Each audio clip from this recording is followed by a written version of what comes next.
Joseph Kabila a accueilli pour arrêter l'hémorragie. Et ce qu'on a bien depuis Joseph Kabila qui est là, bah hostilité. Bah c'est retiré. Bah hostilité et quitta. Mais c'est quoi par quel mécanisme est-ce que c'est M23 bah que Joseph Kabila va tirer quoi attaquer? Joseph Kabila a une autorité moko ezala to bana pouvoir lelo ezala o bana guerre ezala o bana a l'autorité le colon. Pourquoi parce ça la insomnie na ba apparition Joseph Kabila a l'autorité c'est ça il va avancer pourquoi parce ça la ba yo omoni bisika côté base kaka na ngambu ya ba ennemi. Mais est-ce que les République démocratique du Congo? Mais ils ont siégé Kuna papa Yves. Banani bavandi Kuna. Quand vous êtes à RDC, surtout sur Kabila qui va la Bayambi Raïs. Na mabelo wana, c'est-à-dire Azam Mutuna. Bango. Mais il faut répondre parce que le Makambara la Kabila comme un papier, Azaki na Kashne, Babilo Zolo Bawa nous inventé. Kabila quand on sali passation du pouvoir, Obino bato perdre. Aussi comme ça les policiers. Oh, mais on dérange pour la mission. Oui, voilà mon bande kobisika to mesana okuta na bino poto tonge kolo Congo po etongama biso to zali King 24 télévision. Na kati ya programme na bino to bengi bosolo awa ndebo kozwa kabiyano na mitune belebo ko mituna.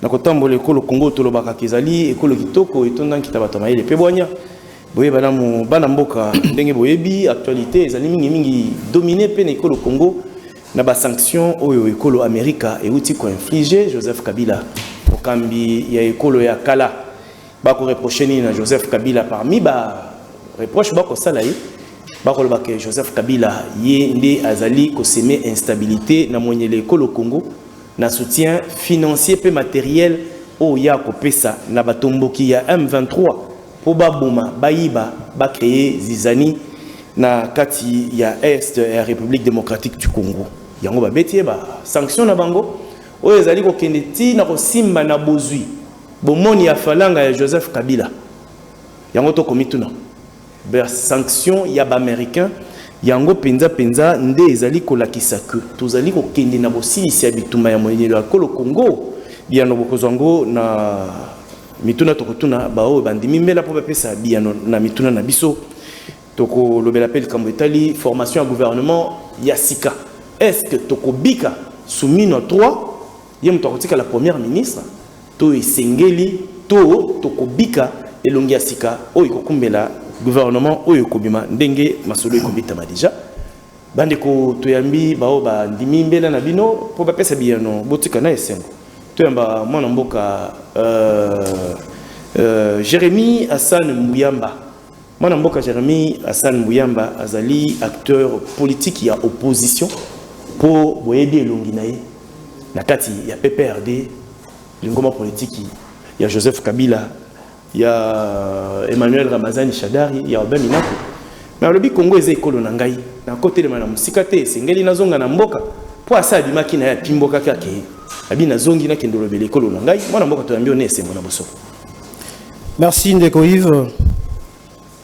Alhamdulillah rabbil alamin wa salatu wa salam ala rasulillah. Allahumma salli ala Muhammad wa ali Muhammad. Inde la kisini. Na bandi na kotondo nzambe. Oyo a sauvé ngai na liwa lelo Ndeko Yves nini ndeko na ngai il faut qu'on restaurer au babengi l'autorité de l'État. Ndeko Yves na uti na accident moko mortel avant ko ya ngai na émission ya yo bandeko bangai ba apprendre kaka que na kufi na uti rendez-vous moko important. Nabimi en face, il y a immeuble intelligent. Nabi bon on a une moto pour nous rapidement un rendez-vous Moussousou. Très bien. Mais na salle accident, liboso il y a cimetière ya Gombe. En tout cas, mutaku faka na une seconde ou deux. Parce que motard wana na ibisi malamu que kozwa sens uniquité. Mais le coup là ba ali habitué na régime o échoué, na quoi imposer autorité de l'État. À jouissance unique, dans le moment où vous avez tellement qui sangai, de moment où vous avez tempéré biso, percuté biso na moto mosusu, na mati à un niveau à 1,50 m. Tomboni. Na tomboni. Wana nazali ko kende ko koya ndeko Yves, na ko kanisa soki descente nanga na sali yango mabe, soit tout nanga e panzani. wana na mani ko kitisa loboko pona atténuer descente na ngai rouler ko nazo suki sa course na ngai liboso ya pick-up jeep moko zo ya na sens contraire ezo kende kitambo magasin ndeko Yves à 1 seconde j'aurais perdu la vie. Alhamdulillah, Dieu m'a sauvé. Tika bongo na banda na ko remercier. Mais ndeko Yves ce qui n'a ko loba na ko accusé te parce que la dernière émission de Salakiawa ndeko mo wa UDPS alobaki et yénera alibo ayo mérité bakangaye parce que peut perdre aussi to kangi yango na ebité hein ils allaient ba supposition ne peut ka ba sali ba sanction sur Kabila na ba supposition na ebité ceux qui motard wana azali ndenge bato ya secrétaire général ya UDPS balobaki que bango nyonso bali ba agent ya ANR ne ke amona ki asili sakaka na ngai na minute ah ça il règlement de compte donc alobi ye yo na juillet likolo to sila na kaka ndeko il faut makambo ko ba sérieux soki na bimi liboso ndeko il faut komona lokolo na ngai awa genou na ngai ekiti esali et amortir descente mais Nzambe a sauvé ngai alhamdulillah donc biso na koloba lokwa président Poutine alobaka ceux dont le destin est de finir pendu ne meurent pas noyés. Batika ba intimidation. Tozongi parce que tokolobela mboka. Boka ni sate ke boko intimider biso parce que auto ko sala ezali pas passion. Merci. C'est li kaka pona mboka. Merci ndeko Jérémy. Merci ndeko Nzambe le kum tozongi sepa na ye lokola likama o elinga ke comme comité yo na biso wa yo kolobela mboka na yo. Merci beaucoup, que Dieu soit loué. Tokati songa moto yamba ndeko Berse Nguidimo. Ndeko Berse Nguidimo ye azali communicateur ya Union Sacrée de la Nation. Mais ye azalaka osimbi mama Judith Suminwa ndo susimbiye. Akoye lo mabe. Molobeli ya mama Judith Suminwa. Abakisa pe ye muto amolobeli abatu basala kama makambo malamu. Très bien. To ambe on sengo mwa mboka. Merci. Batu batunyo mardi, batu me molobeli abatu basala kama malamu azawa pi. Oh, tozali. To nzote derangaki mwandambo. Mais tozali soki Suminwa azali zali biso pe tozali. Papa Yves, il faut toyeba quelque chose. Bon, na pesi no bande ba na ngambo te babenga nga Suminwa pas de souci comme nanga Berse Nguidimo. Bakisa kiako. Na kiako. Papa Yves. Aujourd'hui soki tozo pesa ba mama le komo. C'est à travers cette maman historique, Judith Suminwa Tuluka, voyez qu'on démarque que maman paie à kokiko sala quelque chose. Il y a une fois dans l'anda qui a le bas qui boye. Ce qui n'a échoué, et que le baba maman soba échoué. To bakotika su kopé sa bango confiance à ta mokolomo côté. Yango longo na bisika mama ozali musala kitoko zo sala biso yo ngayo molobeli na yo précisément dans la jamais molobeli ya IDPS mais ça molobeli ya Judith Tuluka. Merci beaucoup. Merci. David Kayemba azali longo na biso ya azali wa na compte ya UDPS Tshisekedi pour UDPS qui va s'appeler Zalaka. Ndeko Kayemba to ambi on esengo. Batuna ko pe mardi passé né batuni ndeko Berse finalement ba yete likambuni. Ba kimi télévision to vous avez préparé marche pour soutenir les sanctions aux États-Unis contre Joseph Kabila. Non, merci ndeko Yves. Tozape na misala to salaka. Na yambo na pesi nanu ba kongomani nyonso mbote ba kolanda biso. Na pesi mon secrétaire général Augustin Kabuya Mbote. Na pesi le chargé de la communication nationale Barouti na pesi Mbote. Na sepeli pe na décision oyo secrétaire nanga azui na koloba ete batu nyonso ba koleka bitando ike o bazali ba communicateur ya UDPS avant aleka il faut azala na éthique nazaka vraiment combattant et loko wana parce que UDPS eza parti munene eza pe parti de référence na batu nyonso ba koloba démocratie na Congo. Bakongomani o bakolanda biso bapesaka biso confiance na tango iso bayeba ke tozaka bato misala na yebi que le mardi passé balimbisanga parce que c'est pas comme les fanatiques na biso ndengo utikoloba vraiment c'est très important. Très bien. Pe na lobibo ko bandenge wana parce que na musala to sala ka bino ndebo pesa ka biso vraiment courage pour to ke na musala elongo. Tozaki empêché mais tu moi personnellement nazaki empêché nazaki na côté ya Ngamazo bato ba yebi village Ngamazo nde côté na kindaye ko sala musala. Merci. Je suis un ingénieur na kindaye ko sala musala dans un chantier quelconque. Nde isika ba mikolo na ngai ya une semaine eleka ekuna mende ko Yves Ndeko. bande ko na ngai ya PPRD o ba ko leka bitando yike na lobaka courage ya boye bazuela kango wapi ngala mituna qu'est-ce que bazali susu na kati ya population parce que PPRD eza parti où ezaki ko moneye masse na yebite drapelé ya PPRD ba kongomani ba ko landanga eza na drapelé te ya PPRD basomba. Parti politique où ezalaki et fabriqué ba drapelé pour babwa que le peuple congolais na yebite na PPRD mutoyo ayaka na mutuka na ye sans kozala na eloko na pouvoir pour asale la PPRD parce que PPRD na pouvoir PPRD ezali parti politique créé dans le pouvoir pour na sécuriser Hippolyte Kanambe ndenga zaki déjà na pouvoir babanda ko monewe masse nyonso ezala ba étudiant ezala banani bazaki ko yana kanyaka mwana mai kota kuna musale zali kota kuna yebake soko koti okozala na eloko kingandi nde bato bakota PPRD c'est-à-dire ndeko ndenga za wana tango na mona zoloba ngana akoseka bango ke bafanda na ndako baya lisusu bitando yike. Merci beaucoup mais adore ba congolais nyonso ba relevela mboka na bango. Très bien. Tozo fongola débat nani mutoza maloba mutali boso ndeko Berse. Tokeyimo na mboka au sa point de vue na yo Joseph Kabila sanctionné par les États-Unis.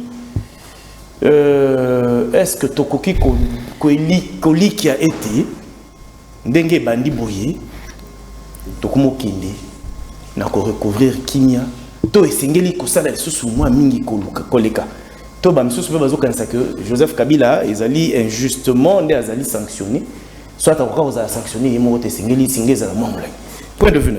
Mais papa Yves ndeko na ngai ce que Betty Berger ba brebis ba ozalande yani ba pensa dispersé c'est-à-dire Kabila aza berger il y a M23 et alors et tant que Donald Trump a dit que Moutala Sima, Yamakambo Nyonso et le maître c'est Kabila, alors je dois d'abord taper le berger pour être bananaye bazala dispersé.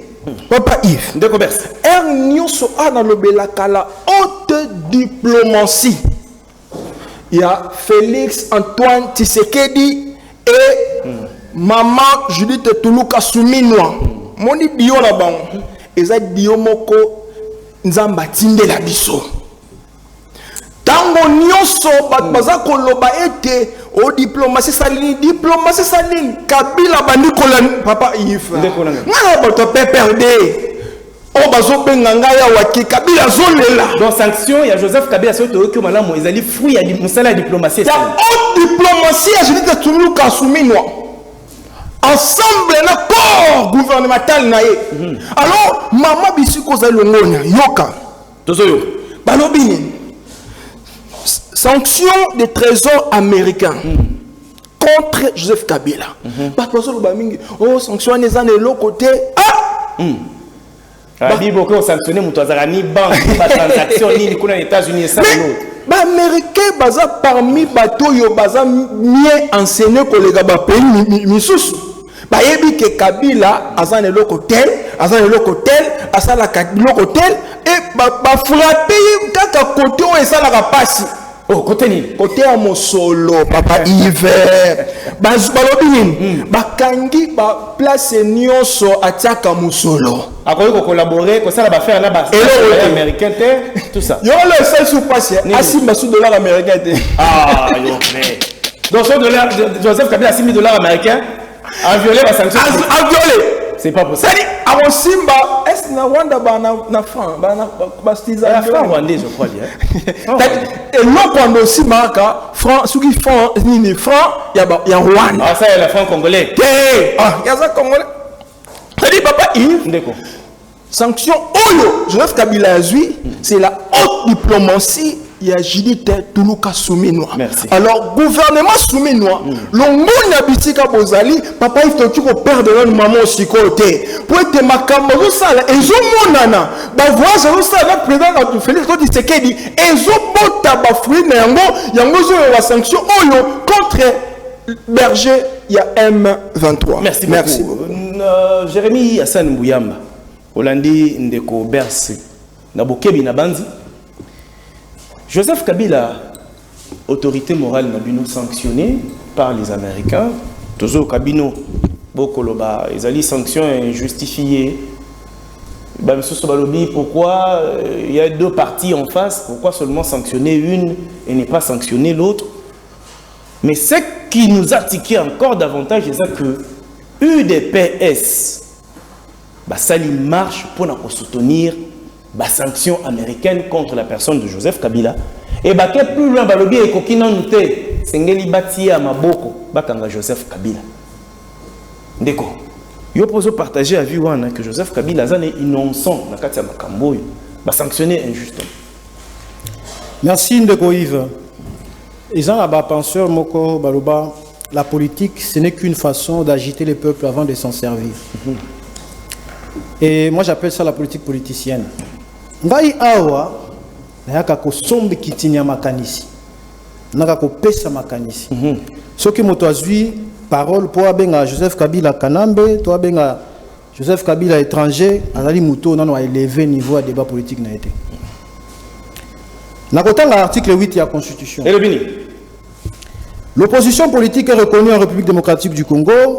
Le droit lié à son existence, à ses activités et à sa lutte pour la conquête démocratique du pouvoir sont sacrés. Conquête démocratique, j'insiste sur ça. Conquête démocratique. Parce que ce qu'on a dit, initial il y a PPRD. PPRD, qui est parti du peuple pour la reconstruction et la démocratie. Et ils ont sous égide il y a PPRD, sous pouvoir il y a PPRD, le sali pluralisme politique. Au bateau bazui droit à voter pour n'embala liboso pas élection il y a voté rouge au vert voter vert au voter mobutu au voter rouge au voter T mais les élections il y a entre les candidats et belé référendum il y a liboso pour la constitution ils ont assimilé la élection élection à 2006 élection à 2011 élection à 2018 on peut récuser on peut accuser. Toutes les élections du monde ont toujours quelque chose à reprocher. Et dans l'élection aux États-Unis, Trump a dit à un moment. N'a qu'on poursuivre Sika. Deuxième paragraphe. Deuxième. Ils ne peuvent subir des limites que celles imposées à tous les partis et activités politiques par la présente constitution et la loi. Une loi organique détermine le statut de l'opposition politique. Je crois que c'est la loi 007/008. Portant fonctionnement, modalité, opposition un peu plus démocratique du Congo. Il y a parti politique opposition à Congo. Ndeko Yves, sanction, il y a autorité morale au Abisso Joseph Kabila Kabangé. Ils ont tenu les sens. Il y a autorité morale parce qu'ils ont la vertu, ils ont la morale bien. Il y a l'Ibosso, il y a le silence parce que le silence c'est une façon de communiquer. Mais tout le monde il a marché au Wana, Oyo, trésor, il y a États-Unis, parce qu'il faut qu'il y ait des sanctions judiciaires. Et le gars qui n'a pas confrère, moi, la fois passée, elle dit là, Doudou Fouamba. Il y a États-Unis, il a signé à l'Obi Kabila, aussi la sous coopérer sur la balance. Bisous préféré aussi sous dollar parce que tous ont présumé. Oui, ils ont sur présomption. Ils ont suspicion. Peut-on condamner par des simples suspicions? Mais qu'est-ce que ça représente?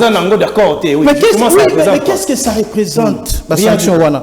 Na moto ani na compagnie des États-Unis, azani na $100 aux États-Unis. D'ailleurs tout le temps, 18 ans c'est le pouvoir à aux États-Unis au 5 fois. À collaborer avec les Américains, va faire un privé. D'ailleurs, Mende Azali, aloba yango la télévision nationale. Nakanda, la réponse, il y a Moko, à confrère ou à Bino, à journaliste. Vous voulez que je vous dise la vérité? Mais c'est parce qu'on a quitté les Américains, nous sommes allés signer avec le Chinois. Contrat du siècle, contrat où il y a Sikomine, bien que Zapé dans ma cambo, tu reproches à Kati, bah revoir Yango, ils allaient action à bien. Moi, quand c'est bon, j'ai dit que c'est bon. Très bien. Namoni va réflexionner, Kati aéroport, j'ai dit que ça, c'est bien. Bien que ceux qui t'ont dit qu'il y a un débat à coup et qu'il y a un débat moussous.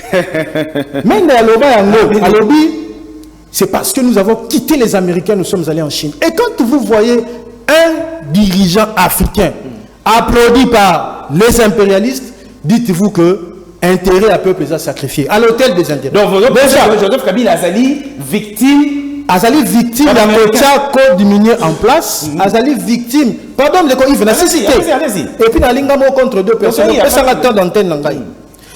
Sanction, on a un soubassement juridique. Il y a le quoi Doudou Fambo à Bango, dans le bité aussi, sous dollar, on a sauté à Kosa, on a nini. Oh, on a un débat, on a célébrer la Kinshasa. Tel un niveau, on a abruti la population. Bah, pesi bambongo. Bah, il y a une mobilisation pour regarder avec Bango de la pesi bambongo. Bah, tu vas mika obemine. Mitan. Yoka est de la salle. Nabandi kotanga article de la Constitution pour la Kolobani. Très bien. Comment pouvez-vous aller jusqu'à brûler les sièges d'un parti politique de l'opposition?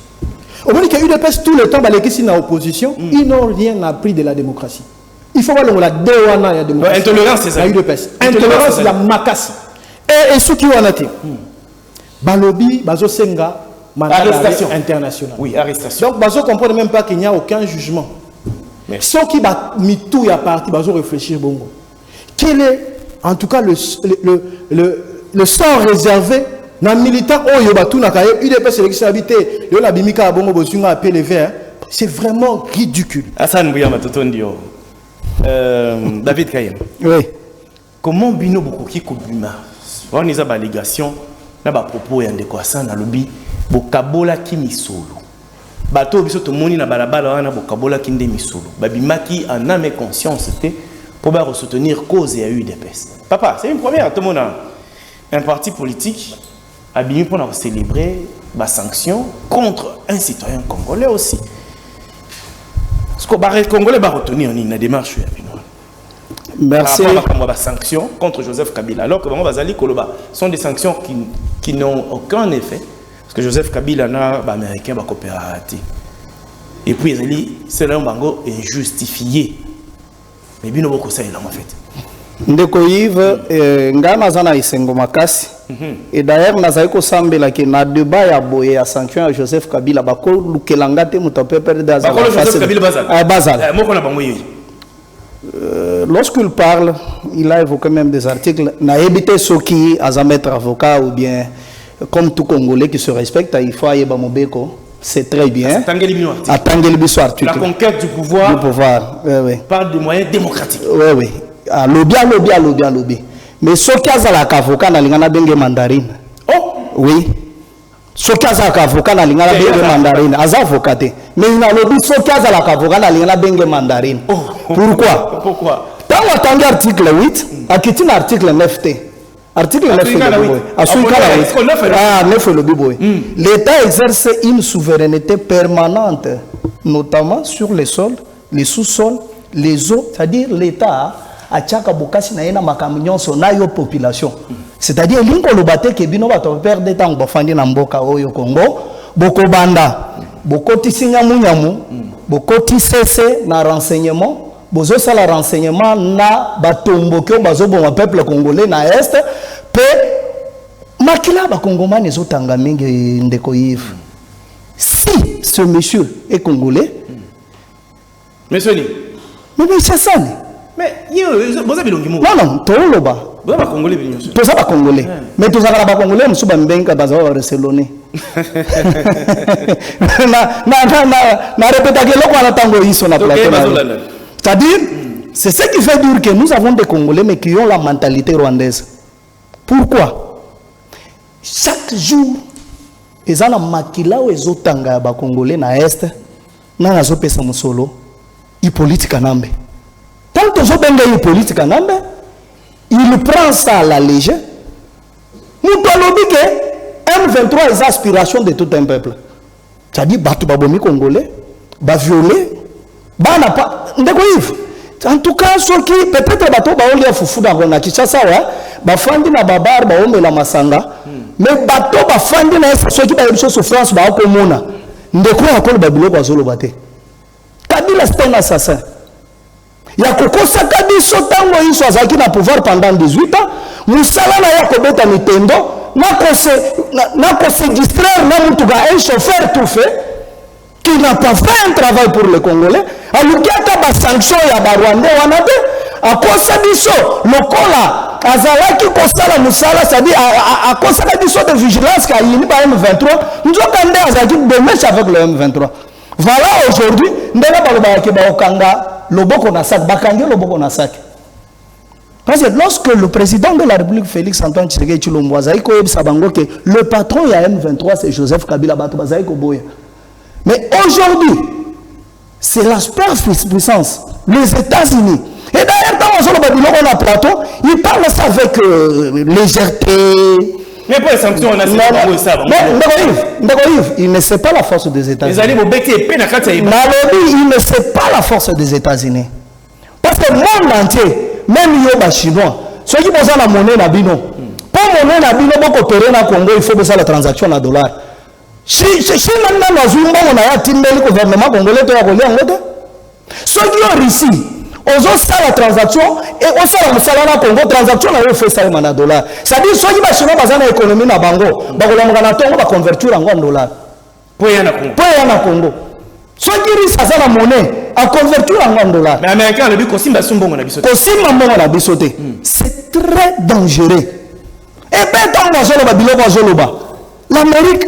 Azala ba service de renseignement parce que tu as dit que dans le monde entier, Mossad est le premier service de renseignement à Juif, le deuxième service de renseignement c'est américain. Nous avons le CIA, nous avons le FBI. Si l'Amérique a des multinationaux, Azala ba chinois ba américain, nous avons des Congolais américains, nous avons des Français américains, ça dit que quand nous sommes au bataillon à Hollande. Mais voilà, lorsque un monsieur pareil, il se met sur un plateau politique. Pour que Congolais Boussoto. Il faut que Sokola Boussoto ait un plateau de politique. Na Sokoli Boussoto, parce que Boussoto, il y a un Congomani, et d'ailleurs, il y a un plateau, il faut qu'on gagne. Parce qu'il y a zone là. Permanence la bango, ce qui est le bon na bango, on va faire comme Bambunda. Et c'est bango, c'est pas tant que ça va te politique dans le Congo. Mais bien pas intolérance.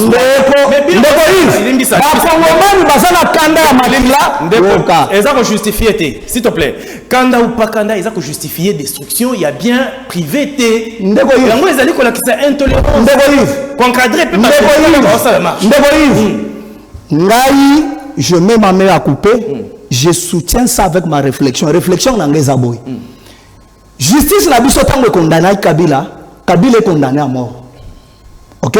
Ça dit même là David ce qui n'a coûté na Kabila na Boutou na Bobomaye. Mais il est condamné à mort. Il est condamné à mort. Vous comprenez? Maintenant, bato batamboli na balabala. Bakeko buganda ko basali le côté parce que soyez pas dans Kabila qu'on a fait babum. Peut-être bato bakenda na bazali na makanisi ke Kabila ko za la pa batamiawa. Nous autres organiser kazali banda za la kachawa. Merci beaucoup. La vie sacrée, la vie humaine est sacrée. C'est la justice à ça Moussa Nai. Ndeko Bersengudi mo Ozuingonga kolana ndeko Hassan. Pour la carte qu'on a répondre yo peut-être. Rebondissement, ils ont droit na yo au rebondir na o yo trouver qu'ils ont juste té na ba propos ya ndeko o en face na bino ndeko ya ndeko Hassan et opposition. Comme ça on peut suivre ce point de vue na yo ndengo zali contrevoir avenir et dossier Joseph Kabila na combattre insécurité na Est République démocratique du Congo. Est-ce qu'il faut que souka na Joseph Kabila, il faut qu'on étendre ba sanction, to ko alourdir yango na niveau d'acteur misusu oyo bazali cité na insécurité na Est République démocratique du Congo. Papa Yves, merci encore pour la parole. Je pense d'ailleurs ça qui oboye que ceux qui déjà babeti berger ba brebis ba osa la disperser. C'est la carte de la Bible. Oui. Et là qui s'aboye que na minute oyo ezala nanga machacha. Ezala ba camarade nanga baza na machacha. Pourquoi? Ba moni déjà le maître a été frappé. Nous on a biso Hassan. Fayoka Sony. Na mboka oyo olata veste na yo pe ya bleu. Oya ko défendre Kabila. Il faut osala na audace. Ça fait mal, papa Yves. Naroki kolela na plateau. Kolela te pardon. Soki totali lolenge bande kona biso bazo souffrir na mboka ya este. Yo ancien président de la République otwandaki koyemba tango nyonso totikala kana yo Joseph Kabila Kabange. Ça c'est oyembele. Olakisi biso vrai face na yo. Comment? Na bitumba ezobundama entre ba ennemis na population déjà pendant 18 ans. Et yo omoni bisika côté base kaka na ngambu ya ba ennemis. Mais ndeko yo vraiment muto ba mama banga. Mais est-ce que les République démocratique du Congo? Mais pendant les bazo siéger kuna papa Yves. Banani bavandi kuna. Quand vous êtes à RDC, surtout sur Kabila qui va Soki bayambi rais. Na mabele wana, c'est-à-dire Azam Mutuna bango. Parce que soit exemple que Félix Tshisekedi akitana sa saipi na Goma. Au mona ndenge bakoboma Félix. Pourquoi? Parce que Azam Mutuna bango te. Alors quand Basai Kabila le roté, c'est Azam Mutuna. Azam Mutuna bango. Yango nde on a biso bat bazo landa biso na écran bazo monelongi na yo eza radio te. Bazo risquer ne mo zo bima bo balanda yo Kasoni. C'est clair que Kabila a soutenu M23. C'est clair parce que ce qui na ngambo na bango te alinga ki asala discours contre bango. Koyebisa bango était batika koboma population oyo a déjà pendant 18 ans. Alors to sengi na justice et ça la moussa na yango na lobaka toujours diplomatie et soit kakole kamasas. Pour diplomatie bazo beto masasi te mais ozo pola na bik ezo soit makas. Merci beaucoup. Voilà, Hassan Bouyamba. Malobano et comment les moi na plateau. Oui, mais ce n'est que la vérité qui blesse, mais elle libère et elle affranchit. Ndeko Yves, on dit Kabila Berger M23. Sanction au présumé sur Kabila. Américain Kabila serait en train de soutenir financièrement le M23. Tout le monde sait que M23 a fandi le colo mis solo. Tant que Simba qui a intérêt à Américain, à Rubaya, et à Canadien, des gens qui ont côté du Cameroun, ils ont dit maintenant pembeni wana. Na kanisa tout le monde qui va procès, à Bakangi bato pe bazaki na titre minier na Rubaya etc. On est à haute politique parce que politique est bandit d'information. Moni soki bato ba na plateau à télévision pour ba koloba na compte ya ba autorité pour baza en duo parce que na oki a lobby que Maman Soumi nous a en duo na président de la République. Ndeko Yves, formation à Liboso biso tozui na PPRD ou abika biso tozai koyemba ba former binote bobeta ba monde. Ba former biso na civisme politique. Okoyoka Joseph Kabila. Pour la petite histoire, Joseph Kabila a Kima Congo alors que tozaki na la coalition na président Félix Tshisekedi. Avion na ezala cloué au sol pendant 8 mois sans autorisation de survol. Ce qui veut dire que ceux qui ont matissé avion dans l'Icolo, c'est appelé à être abattu. Mais pas aux autorisation. Aux autorisation. Tout le monde a dit Joseph Kabila, à l'ongwa qui kishara que Lumbasi na avion ou babinga commercial. À l'attaque cache né, batu balandi, ba okanga na ba photo. Tant que comme Lubumbashi, amoni ba menace les continuer. Batu M23 baloba yango, bazaki partenaire na pouvoir oyo, ba benga ka bango na Kinshasa, na espoir était Kabila ko se rebeller, nde boko sani boko traquer. Bah, général Biamungu, colonel d'ailleurs, Ouazaki arrêté et condamné, bah, toi, mis à pouvoir, bah, soutenir récréation M23 Bang. Joseph Kabila a longo le Bumbashi accueilli Afrique du Sud. Pour abimiser un exil politique, tu as abimiser un Kekotang. À fin de 2 ans, à l'Obakanaïté, bah, discours et bandits, tellement bango dans la politique, il y a bouquet missaria. Il faut que nani baroboa que la beurre.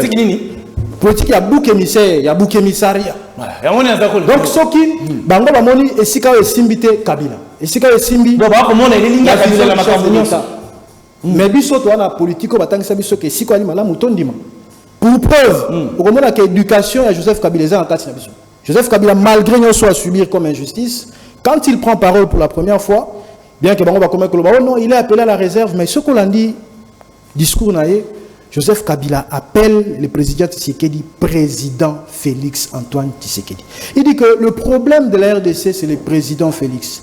Et la solution, c'est le président Félix. Joseph Kabila a une proposition à 12 pistes de la solution. Et à Keïna Goma pour que arrêter l'hémorragie. Mais d'ailleurs, ce qui l'hémorragie était limitée. Était une makasi. Ce qui est une période où AFCM 23 s'est reconstruit. A bandi attaque comme ba civil comme ba milice oyo basala ba wazalendo comme na ba milice belé na est ba armée belé etc.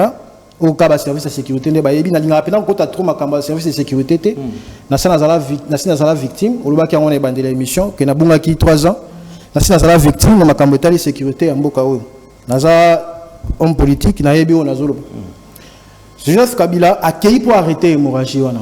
Et ce qu'on a bien depuis Joseph Kabila kenda kuna ba hostilité ba se retirer ba hostilité équita. Mais c'est quoi par quel mécanisme est-ce que c'est M23 ba ko que Joseph Kabila ba tiki ko attaquer? Joseph Kabila azana autorité moko ezala bato bana pouvoir lelo ezala ba obana guerre ezala ba azana autorité le kono. Pourquoi bazo sala ba insomnie na ba apparition yo Joseph Kabila azana autorité ba oseka il va avancer pourquoi bazo sala ba insomnie na ba apparition nyo sur Joseph Kabila? La vérité est immuable, elle est triviale. Bazan a phobie à Joseph Kabila. Tout ce que le pouvoir a fait depuis qu'il a commis le pouvoir, c'est comment anéantir Joseph Kabila. En tout cas, ils ont livré ce comment déjà la action sur basi ba attenté na vie naï. Tant que la monnaie apparition naï récente awa na Eswatini, néomoni bazon ici ba lobby na bango. Malheureusement, quand la population sanction mako ezali sans impact. Donc, il va article 62 de la Constitution. Nul n'est censé ignorer la loi. Donc, David a dit qu'il faut la mettre avocat pour la loi, pour la Constitution. Bible, Jésus a dit mon peuple meurt par faute de connaissance. Le problème est que les Congolais, les Africains, et c'est ce qui nous amène à violer la loi intentionnellement ou par ignorance. Donc, Yves, haute diplomatie. Bonne berce. Tokei ko funda nde Rwanda. Tokei ko funda Kabila na États-Unis. Kagame va condamner nani. Kagame par contre va bonifier. Vous pouvez vraiment regarder le peuple. Vous voyez savez que diplomatie au beau vanté avec ça. Kagame va bonifier. Agissant.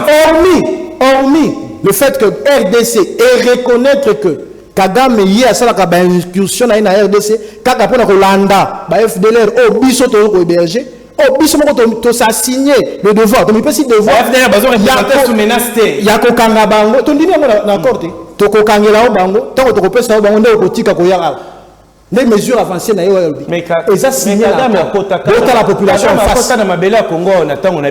Pendant un mois pour une opération à traque, il y a FDLR. Assis ça va monter. Na lobby boy. Na 2009. Hein? Oui, est-ce que tu as posté à Vital Kamerhe dans l'Assemblée nationale? Na 2009, Bazalaki n'a contrôlé à Goma. Pendant un mois. Plus d'un mois d'ailleurs. Mais c'est un mobile qui ne tient pas lieu. Moi, je ne suis pas venu ici défendre la FCM 23 ou défendre Kagame. Moi, je suis nationaliste. Le problème ici, c'est que toujours ça va piste de solutions. Les gens ne veulent pas nous écouter. Pardon, Ndekoïv. Les gens ne veulent pas nous écouter. Ils préfèrent l'attaque personnelle. Veste dans les bleus, Dieu merci. Il y a des problèmes. Mais le problème est à ma casse et à l'ININ. Le problème est à ma casse et à l'ININ. La diplomatie, tout ce qu'on nous a ramené ici, ils sont immigrés. Oh, migrants. Oh, 15, ceux qui ont plateau, ceux qui ont fait combien de temps, ceux qui ont nationalité,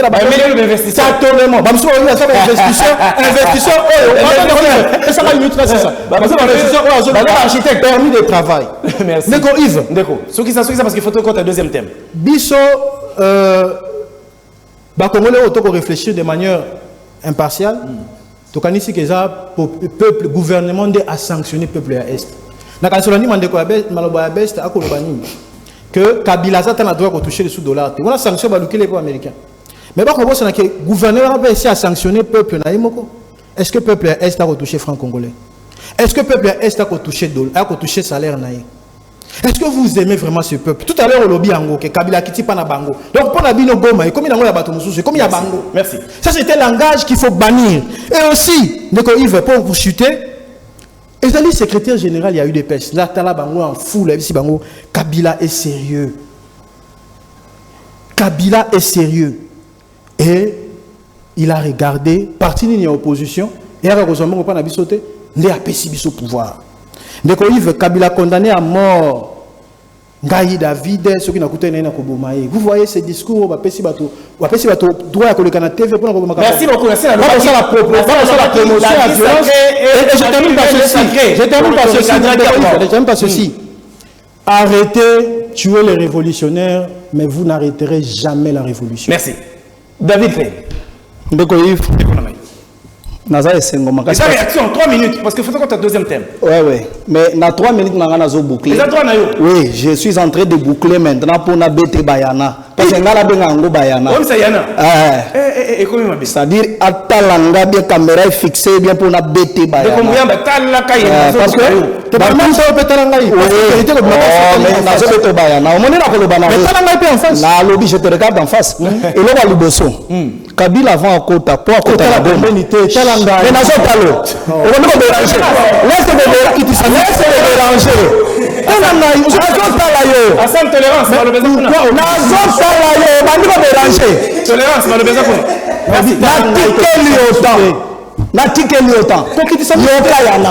Kabila po apoma na Goma alekelaki nzela nini? Alekelaki na Rwanda. Ils ont interdit. Oh, malembe. On est yana liboso. Yana liboso. Alongwa abima frontière ya Rwanda. Nazotala yo tika dérangement. Mais tala nazo bayana. Tokei bat mazo. Nani ba exporter yo kolongwa Rwanda tigoma. Voilà ngam tufuna le. Ah mais il faut répondre parce que yo lobi makamba Kabila comme na papier, azaki na kashne babiloko zolo ba wana zo inventer. Kabila kama sali passation du pouvoir, obino bato pe perdre. Oh, mais ils ont dérangé pour la mission. Laisse de déranger l'émission, Hassani. Tu deviens maintenant impoli. J'avance. Kabila. Nalobi Kabila. On ne peut pas déranger l'émission. Il m'a le plateau. Est-ce que tu peux me regarder? Hassan, tolérance. Ou bien la pêche par elle. Merci, tu peux avancer. Tu vois? David, avancez. Kabila. A sali passation du pouvoir. On dit bien. Oh, tu vois. Bato otalo ba osika yote. Na noté. Passation du pouvoir tango sali. Qui a dérangé l'autre? C'est le président Félix qui a dérangé Kabila ou bien c'est Kabila qui a dérangé le président Félix? Parce que le peuple congolais le bail que mariage est amabé. Et le peuple congolais bandaka ce président Félix, bon mariage muto azamutu mabe. Kabila pakatimbano tango atali amonike il est dévoilé. Mais Kabila pakatimbano. Maintenant nazo pétele ba verset biblique. Oui. Mais on a besoin de verset. Oh, Tokei. Ézéchiel 33:11. Verset ni Ézéchiel 33:11. Et le Bible. Pasteur David. Dis-leur bango ba pasteur aussi un changement dis-leur sans connaître tika dérangement. Je peux même te donner mes minutes pour le côté. Oui, Hassan. OK. Vous avez la minute pour le côté. Tu voulais la protéger. Hassan, télévision ils allaient dis-leur aussi vrai que je suis vivant, le Seigneur, l'Éternel, le déclare. Je ne prends aucun plaisir à la mort du méchant. Mais je désire qu'il abandonne sa mauvaise conduite et qu'il vive. Président Félix est en pouvoir à commis na stade. Alobi banda Congo et bandi, nga il faut na délivrer Congo. Président Kabila prédécesseur nangai. Est-ce qu'il na mona est vivant? Est-ce que Kabila a accepté ça? Ça dit président Félix a sokola ki mabenyos. Moi na mai to sala musala sala conseiller nanga. Ça dit nzamba linga komona mabe ya méchant il faut bongo la motema. C'est ce que Kabila n'a pas fait. Toke na deuxième verset. Ézéchiel kaka. Tozo kende papa. Tozo kende. Toke. Nazo betele yesiko proverbe 3:19. Et le béni. Pour comprendre si kabila keko. Ézéchiel. Et le Bible 3:19. Non, Ézéchiel est combien? Na lobi. Toke la psaume, toke. Proverbe 3:19. Ézéchiel est combien? Nazo loba Ezekiel ezalaki 33:11. Toke est-ce qu'on a? To qu'est-ce qu'on a Ezekiel 3:19? Non, Proverbe. Oh, talandenga komiko déranger. Toke papa. Mais si tu avertis le méchant et qu'il ne se détourne pas de sa méchanceté et de sa mauvaise foi, il mourra dans son iniquité. Ça dit Kabila, on est connu comme Malelo Kabila, ezali mabe na ye moko. Ba peseta mwana mai bongola motema, oso changer déjà au lobby passation du pouvoir civilisé. Mais abongoli motema te. Afandi na Kinshasa misolozo kende kuna. Kuna wat. Na ba M23 ndeko yivu. Misolozo de na Paul Kagame. Ndeko na ye ta malobia politique na ndeko na ye. Kabila nous a dirigé pendant 18 ans. Asa sengela Paul Kagame sanction. Rwanda premier producteur ya or. Premier producteur ya coltan. Rwanda zana or te, azana coltan te, mais par contre premier producteur na kacha mandat sur 18 ans ya Kabila. Wana ye silencieux. Moussala na biso to commissaire ba millionnaire awa, to commissaire ba multimilliardaire, ndeko yi. Kabila kitina aéroport ya Njili awa. Asani azo salanga son parce qu'il est congolais, il ne peut pas soutenir Kabila. Akitia wa biso to yambie na mai na mikate ya ba mama ya Kingasani. Alati mon frère, ba kongomani ba salia nini po bo mabango na est ndeko yi. Ba tuana balatisie ayeba ikolata te. Versa la peki na mukolo liboso ya prêter serment wazolo ba 2026 ezako jembela ye munene boye lokola sensa akomi mabimbi musala na ye akobetaka ba Nintendo na kokumba mituka kumbi mutuka Kongo mobimba ba Kongole basalie nini po banda ko boma bango na es ko se compléter misolo yo zwi na Kongo yibi na Kongo yango ndozo banda ko bomela nango ba mama na est bokosuka. Merci. Gouvernement congolais boy ko pesa misolo ko na kaske ba Rwanda bazo piller bazo yiba mituka ya ba congolais bazo mona congolais sana mbongo bele ba kotele ba piller mais Kabila fanda lo aspiration d'un peuple congolais akosuka aza méchant. Kabila akosuka ba kongomani bazo landa pe ba pesinga raison ozala eloko boy. Merci David Bandeko Ngonga télévision ezangonga tokota na mama likamwa mimbale yango ndeko na biso tina suka. Naïbi que rebondissement est à droit à moko na moko, mais tu continues déjà le deuxième thème. L'Ikambo Italie mise en place à une nouvelle équipe gouvernementale. Et comment le bamami, la tractation de la formation politique. Nana Rokota, nana Rokota. Tu reconnaître Judith soumis à 3, toi tu as un premier ministre assis. Mais tout n'est belle. Là c'est un guidim. Yom to soutenir maman Judith, okoye bisabiso. Soko kolinga soumis à 3 pour nani. Mais toi, comment on appelle Congomani, nous sommes super. Comment tu es à gouvernement? Ma belle, peut-être. Nakamwe papa Yves Ndeko Asani a commis agité. Oh. Alengi Ndeko Kayemba dale na Machacha ezuye. C'est-à-dire, ce que moni muto a commis agité boye, c'est-à-dire à comprendre que Azana Libungi. Papa Yves. Il est converse, on dit mon. Nakotimbangu pona garder temps nanga kiko le kisango na Kongola mauvaise qualité te. Papa Yves esenga na biso to consolider ba acquis ya gouvernement souminois. Ça l'est déjà 1, tu combien à 2? Pourquoi pas 5? Ah, 3, 4, 5. Oui. Souminois azana na makasi ya ko diriger na énergie moko positive. Oyo ezo Positive. Alors positive. Merci. Oyo ezo senga na ye a transformer ngo e pa ba Congomani. Papa Yves. To moni na management ya Judith Tuluka Souminois. Management. S'il te plaît, Hassan. Merci beaucoup. Il y a eu 0 détournement. Il faut être un peu poli. Jésus, Marie, Joseph. Il faut être un peu poli. Merci. Alors, ça, il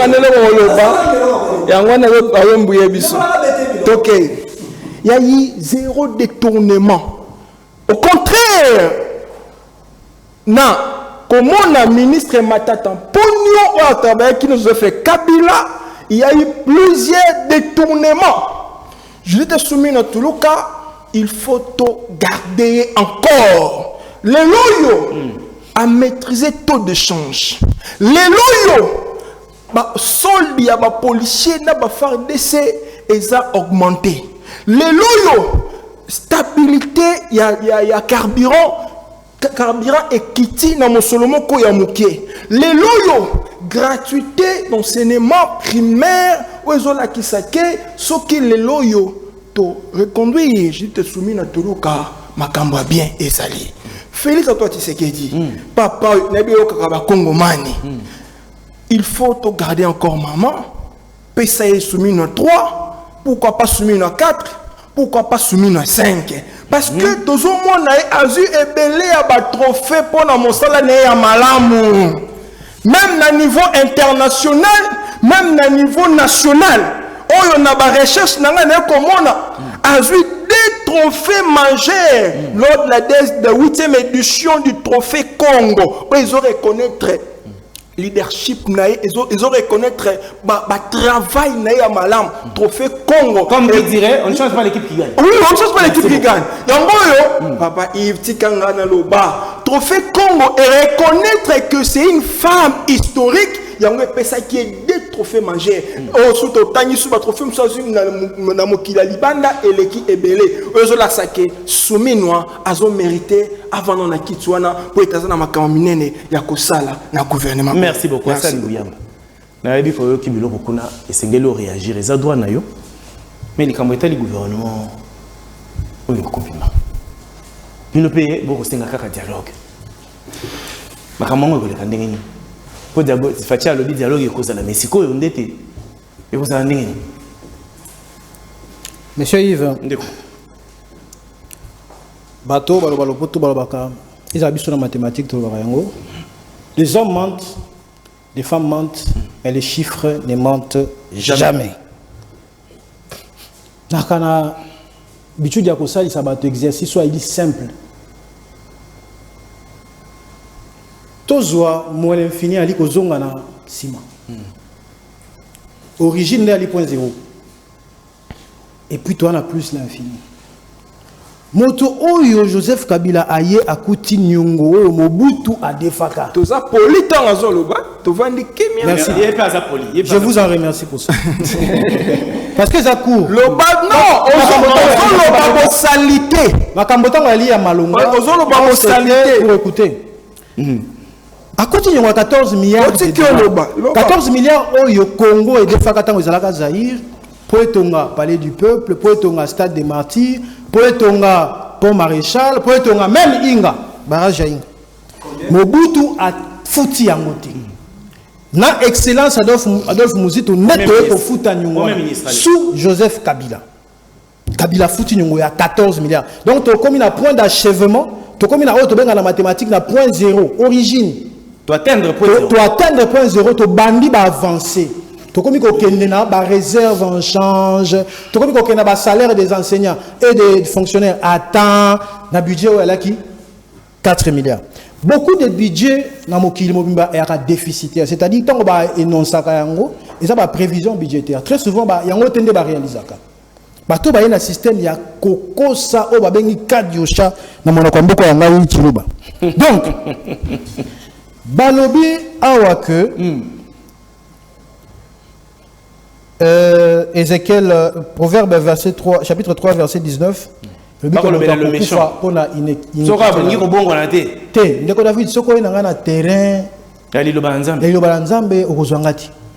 Parce que on a un théologien aguerri.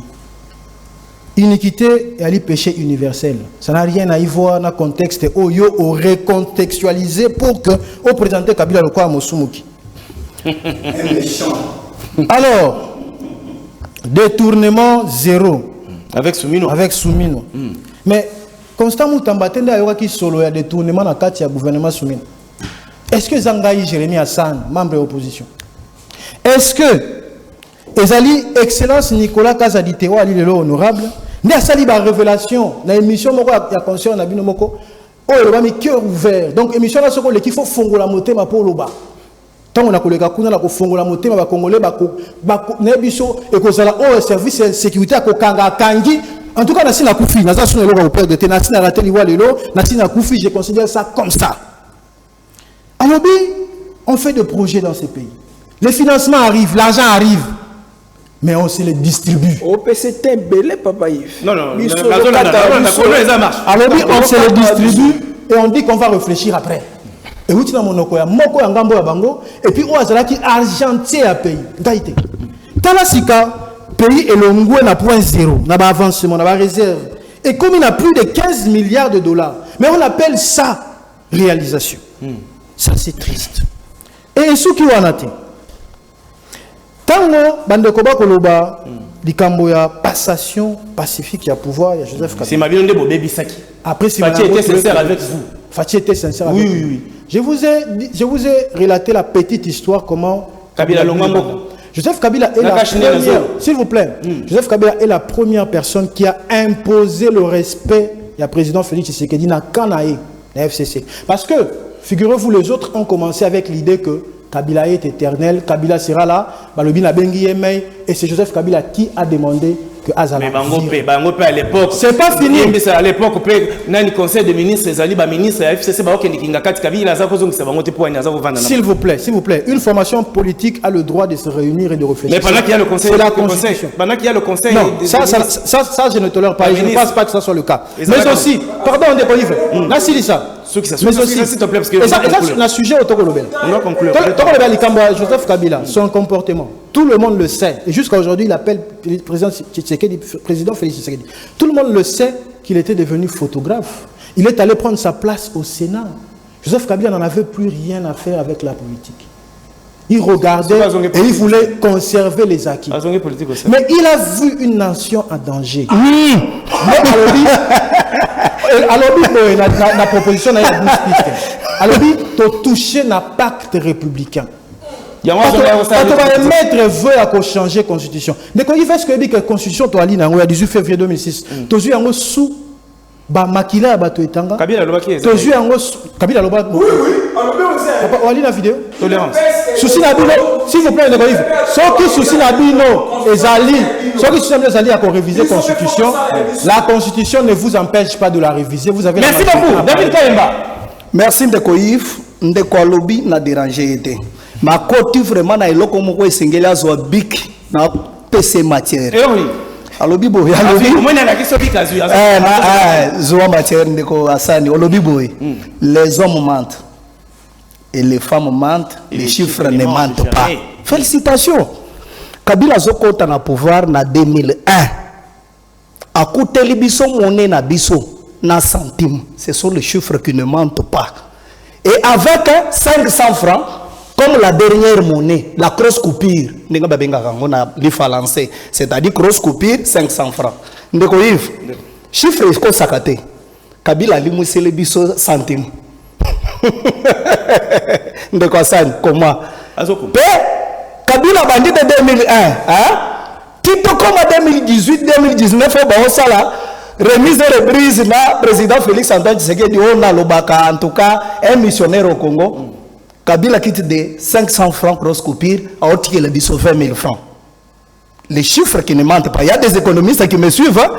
Maintenant, tu as dit que les États-Unis baissent. Banda tu as dit $1, tina $100, ce sont les chiffres qui ne mentent pas. Il y a un boîte lié. Le président Félix Antoine Tshisekedi Chilombo a sali remise et reprise de 2019. Les chiffres qui ne mentent pas. Nakati ya misolo. C'est-à-dire, monnaie au binobo tikela biso. Totikala comme 50 000. Les chiffres qui ne mentent pas. C'est pour vous montrer que aux anga tchakobeta biloko zo ebate que ba biloko koyela yo. Banda Joseph Kabila azala pouvoir de 2001. Ti 2019 a sali remise et reprise avec mon président Félix Antoine Tshisekedi Tshilombo. Et l'autre qui était na Congo. C'est-à-dire ceux qui ont le transport ezalaki 30 centimes. Kolongwa Zando Victoire. Et Bandi 50 francs. Et Mati 100 francs. Et Zokende kaka na komata. Mais dis-moi, avec ce gouvernement de Ngeber Saouti Koloba, tozomona ba produit sous de première nécessité ezokita. C'est ce qui montre qu'il y a un bon travail. Ndeko muchiko lo ba makambo ya endettement ndeko Yves akoma lisusu. Le pays le plus endetté au monde entier, bazalaka ba pays bazalaka na misolo ebele.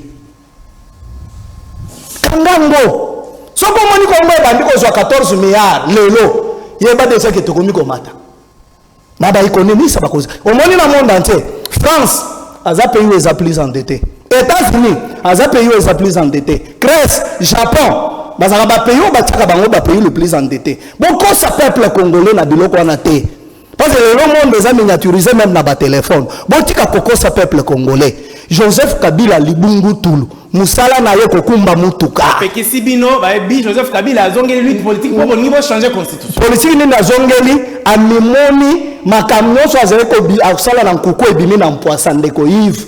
Ndo moni alobi soko moni mutaloba agazana na force ya silence akomi ko belingini. Ça dit singa chaki moninge kandi na kingo. Merci Ngidimo, tosukisi. 30 secondes. On a le long. Bon, Papa Yves, merci d'abord pour merci beaucoup pour l'invitation. Merci. Avant qu'il mot de la fin, dynamique Soumino Forever, où ils sont dirigés par Madame Makiona, Bazak organisé marche moko ya soutien le 11 mai Oyo na Mbanzangungu. Okay. Alors, eux ont ça a été Maman Souminoa na nous tolembiote. Merci. Conclusion. Nous allons na posa na yo pour être bolam ozo sala. Merci. Ozo sala histoire moko ataba na baba na biso bakobosa na te. Merci. Félix Antoine Tshisekedi. Soumino 3, Soumino 2, Soumino 4, nyonso pesa ye. Merci beaucoup. Merci. Papa, 30 secondes. Merci Ndeko Yves. On a les lots. Alors qu'il y a une dépréciation monétaire, ce qui est mouké entre taux et dollar et qui en Kabila en 2016, en 2019. Et qu'on a la passe prochainement, masse monétaire, etc. Et l'autre équité, bon, tout ça on va en parler dans le mardi, on peut revenir avec ça déjà. Soumis à 3, moi je n'ai aucun problème. Le problème est Ali. Non, comme conclusion, le problème est Ali cause restaurer l'autorité de l'État. Les coïfs na où t'as n'abambo kaba pa ya place na fanda ka soko moni policier na butu tu te sens sécurisé. Mais ah soko moni policier bomba boka téléphone pembeni po yango ndeko kende. Et puis na ba pays mosusu oko sentir que mutu no soko futa ba taxe na caisse ya l'État. Elle était ko pesa roulage na maboko, oko pesa mutu na maboko et puis ba bongisa o to bengi climat des affaires. Merci. Biso ba mesusu yo to vivre na ba affaire. Merci beaucoup. Au sein l'opposition, mais aux alliés entrepreneurs. Merci beaucoup. David Kayemba, Tosuki, 30 secondes. Merci Ndeko Yves. Na pesi matondo mingi na bakongomani o balandi biso na émission ya lelo. Pe mon anga de la fin ezaboye. Na zoe bisa ba autorité nyonso ya union sacrée. Na ndenge to le kabitando ike boye. Vous devez soutenir la communication. Parce que la politique sans communication, ezali mabe et que la politique était. Tout le kalelo, mokolo lelo, tout le kabitando yike, bozo soutenir la communication. Te ko banda parti nanga politique yi de pes, pe binonyon sopo soutenir la communication. Moutoa azala bosenga nanga, ou benginde ko yivo ko zwa numéro nanga, pour o banda ko soutenir la communication, ça sera bien. Merci beaucoup. Bandeko tokomina suka ya lisolo na biso mokolo malelo. Tu as dit que David Kayemba pour la compte à UDPS, c'est ce qu'il dit, Ndeko Bersingwidimo pour la communication, il y a œuvre, il y a maman jeudi soumis notre première ministre, Ndeko Hassan Bouyamba pour la compte il y a opposition, Azawa notre famille politique PPR. Bolandi maman malam na bokebi. Ici kanyo so balobi ya mabe, bolimbi sabango bazali bato. Tokota imkoloza ko ya nzambe pesa bonya pe maye na bakolo.